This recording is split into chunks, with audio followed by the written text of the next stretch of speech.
Hey everyone, welcome to Remap. My name is Jared, and today we're taking a look at the 2023 blockbuster by Larian Studios, Baldur's Gate 3. Now, this was a game on my radar because it was one of the big launches of the year, but more importantly, it came highly recommended. A friend of mine is a huge fan of Larian's work and considered their previous game, Divinity 2, his favorite game of all time. And with that kind of endorsement, I thought it was only fair to add Baldur's Gate to the top of my backlog and give it a shot right when it came out. So, for those unaware, Baldur's Gate 3 is an open-world role-playing game that is uniquely set in the Dungeons & Dragons universe. And this doesn't just include the setting. The core mechanics of Baldur's Gate are also centered around the D&D 5th edition rules. Trying to attack an enemy requires an attack roll, scaring an enemy requires an intimidation check, and of course, you can blow up a whole building with fireball. And as you might expect, all of this combat is in a turn-based system. One thing I do want to note before we get into this review is that I'm actually a huge Dungeons & Dragons fan. I've had the opportunity to both play and DM some great campaigns. So I came into Baldur's Gate 3 a little skeptical. The magic of D&D is really the ability to do anything, and I was worried that the constraints of a game would be too much for me to get over. But with all that being said, I'll be keeping this review limited to minor spoilers. No specific story moments, but I will be discussing characters and the general elements of the 3 acts. I will, however, be adding a spoiler-filled ending, a little discussion at the very end, but don't worry, I'll give you plenty of advance notice. And as always, these are my opinions and mine alone. So, starting off with the graphics, Baldur's Gate 3 looks like a D&D map come to life. Each act contains a huge, intricately detailed region with some of the best background texture work I've ever seen. They've got dark caves, green forest, and the busy, densely packed streets of the city. All are vibrant, clear, and bring a ton of life to the world of Faerûn. The detail of these textures really is impressive, and at no point did I feel like they were reusing assets in any unusual manner. Everything at every moment felt fresh, new, and some real care went into it. The character and creature work was also some of the best I've seen, though my player character was a bit of a letdown. All of the main characters' faces are well detailed and surprisingly expressive during their dialogue. The in-game cutscenes also helped with this immersion, as you always saw your team with the weapons and armor you equipped. But my playable character was significantly less expressive, though. I know this is because with the lack of spoken dialogue by your character, but it still threw me off at times seeing an emotional reaction by a critical member of my party, only for the camera to pan over to me with the dumbest expression on my character's face. More importantly, though, the visual variety and detail of the enemies is top-notch.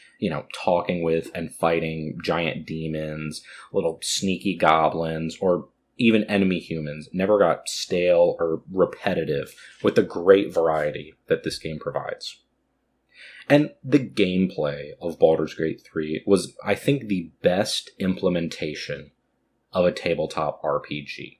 You have your party of 4 adventurers, one of which being your player character, out on this grand adventure through a third-person top-down view.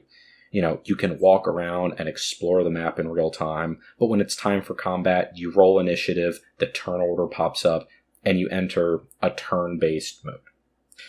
And this makes combat encounters feel exactly like a D&D fight, where you can set up attacks and strategies, but with the time to adjust if you fail a roll or two, since there's no set time limit for each turn.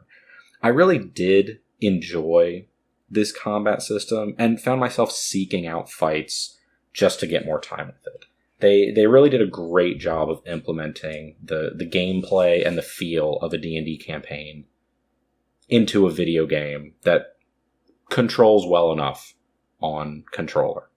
Obviously, this would have been a lot better on PC being able to click where I'm going, but they did good enough on controller. However, I did start to notice some issues when it came to the late game combat, just in terms of balancing. So you level up with an XP system with a cap of level 12, and it's just like D&D, where you get new spells, new abilities at each level. But by the time I was level 12 and had great equipment, this game just became really easy.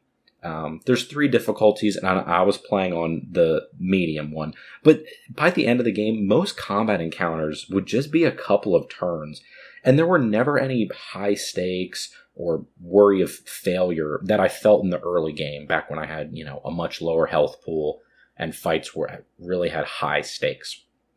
Now, I will say, as a DM, I am well aware of the absolute disaster that is trying to balance level appropriate combat. So I'm not that upset with this. I just thought it was funny that even in a game version of D&D, they still had the same issue.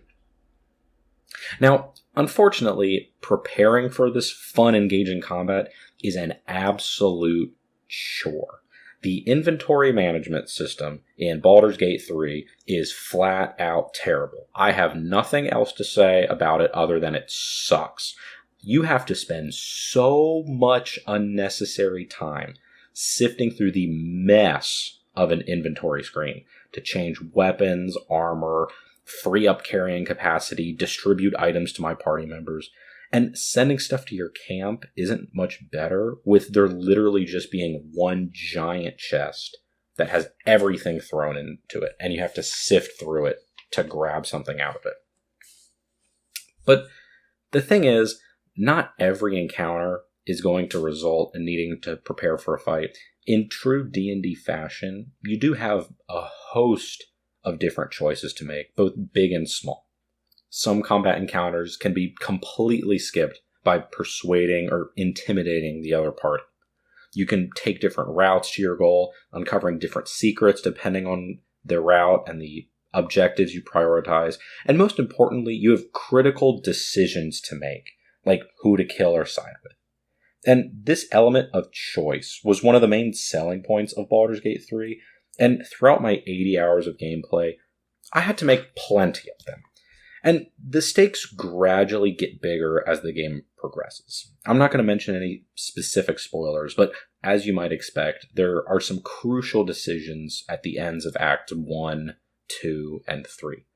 And these choices drive your playthrough and give you the freedom to create your own unique experience and story. Or so I thought. Because I'll be honest, I did not enjoy the conclusion of this game. Throughout Acts 1 and 2 and most of 3, I was invested in the story, invested in the characters, having a great time. But I felt that the ending, the end of Act 3, did not give me the fulfilling conclusion that I wanted. I'll speak more to this later in my spoiler section, but I did want to highlight the real bad taste it left in my mouth after an otherwise great game and great experience.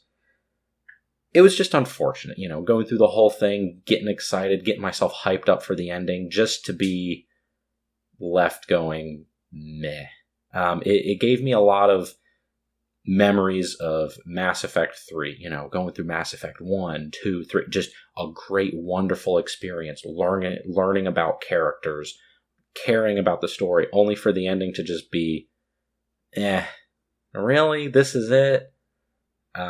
Which is really unfortunate, because I did enjoy the vast majority of my playthrough.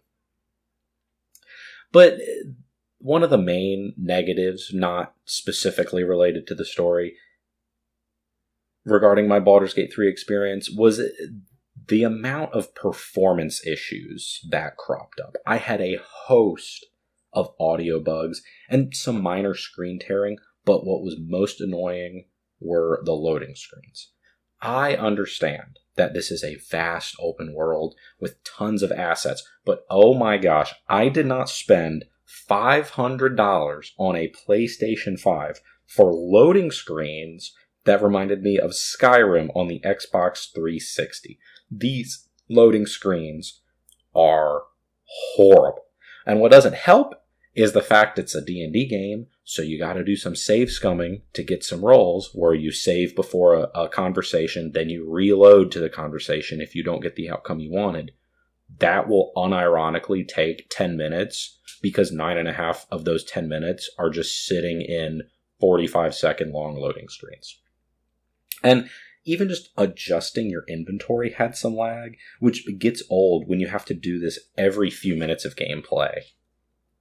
But going back to the story, like I said, I did genuinely enjoy Baldur's Gate 3's narrative and world building. The story is engaging, and Larian does a great job of threading the needle of the core story through all the side adventures and hidden secrets you discover. But the stars of the show are your party members that embark on this adventure with you. There's a total of 10 different NPCs that you can meet and get to join your crew throughout the game, but everyone has their favorites. I exclusively kept Karlach, Lysel, and Shadowheart in my team the entire game. So there's basically only 3 characters for my playthrough. But it's through meeting these characters, learning their backstories, and embarking on unique quests with them that the game is at its best. And what really makes it all work is some of the best voice acting in a game I have ever seen. Every single conversation with my 3 core party members is like an Oscar-worthy performance. It's an Oscar-worthy piece of dialogue. I became invested in them even more than the main story. Which, honestly, is why I think I had so many problems with the ending. I didn't like how they resolved some of my favorite characters' stories. You know, when you're reading a book or watching a movie, you really want it to end in a certain way. And when it doesn't end that way, you're just sitting there like, man, that sucks. Which, I mean, at the end of the day, it means that the writers, the animators, and the voice actors did their job and created characters that I could care about. The rest of the sound design is a bit of a mixed bag, though. Like I said earlier, I had quite a few audio bugs, which hampered the immersion.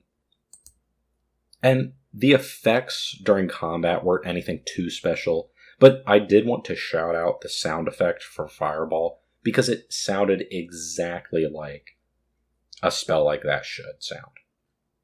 But what I really wanted out of Baldur's Gate 3 was more of the soundtrack. There are some absolutely incredible songs and some incredible work by Borislav Slavov, the composer. The main theme, the song Down by the River, and of course, Raphael's final act. All of these are just awesome to listen to, and they add so much to the experience while playing. I just wish they would have kept the music more at the forefront, because you barely hear this incredible music across your 80-plus hour playthrough.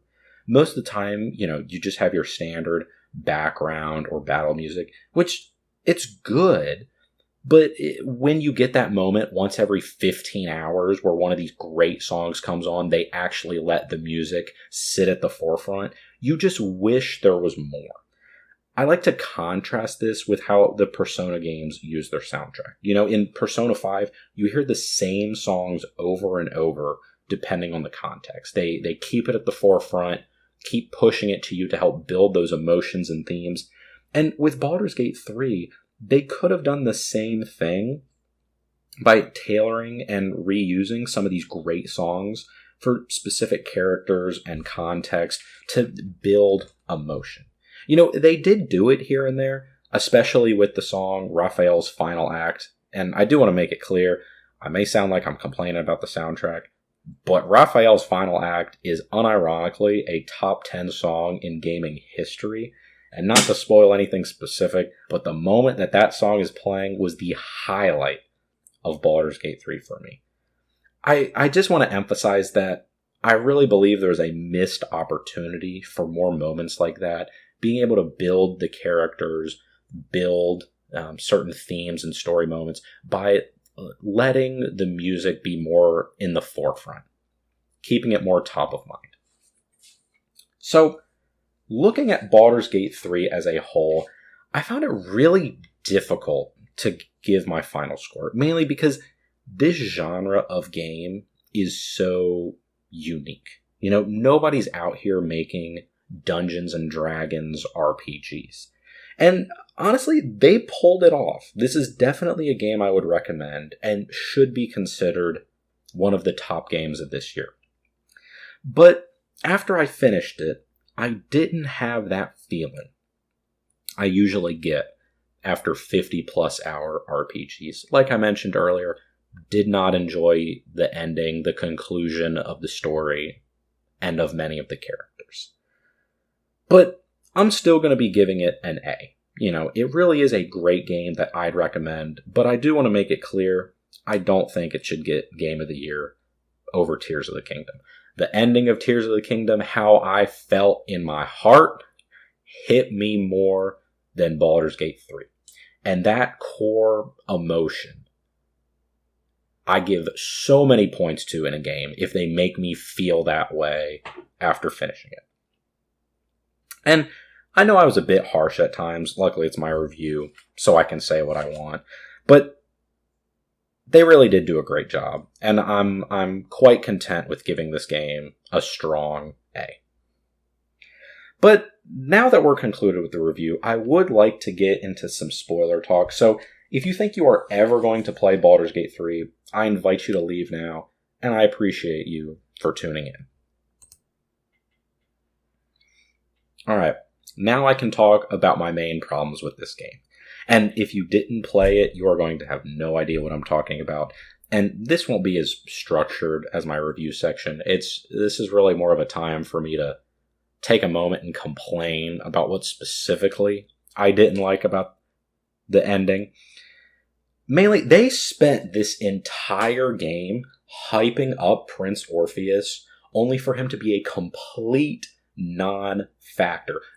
I had Lysel in my main party. This whole game, I kept hearing over and over again about how great the prince was, how he can help take down the Gith, and I'm like, man, I'm going to support Lysel. She's one of my core party members. Love her story, love her character. Let's do this.